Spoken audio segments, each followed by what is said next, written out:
Hey everyone, we're going to evaluate the derivative at a given point by implicit differentiation. This is part 1, and we're going to do two simple problems basically. So the first thing I'm going to do is differentiate this. So we have, using the product rule, we're going to take our first function, x, times the derivative of the second one, and then you're going to add your y times the derivative of x, which is 1, and derivative of 4 is 0. So we have x times the derivative of y equals negative y, and so the derivative of y equals negative y over x. Now simply to evaluate at this given point, you plug in your x and y.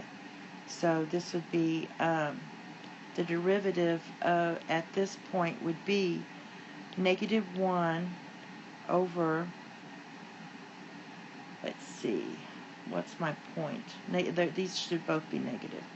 So it'd be positive 1 over negative 4, or that would be negative 1 over 4. Okay, the next one is kind of simple as well. So we're going to take the derivative of x, which is 2x, minus, and use your chain rule here, 3y squared times the derivative of y equals 0.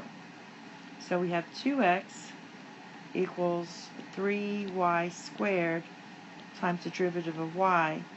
Divide both sides by 3y squared, so you get y, derivative of y equals 3y equals 2x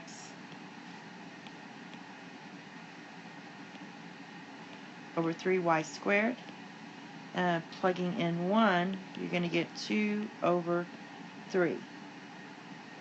Okay? That's all. The next ones are going to get harder and harder. Thank you and have a nice day. Bye-bye.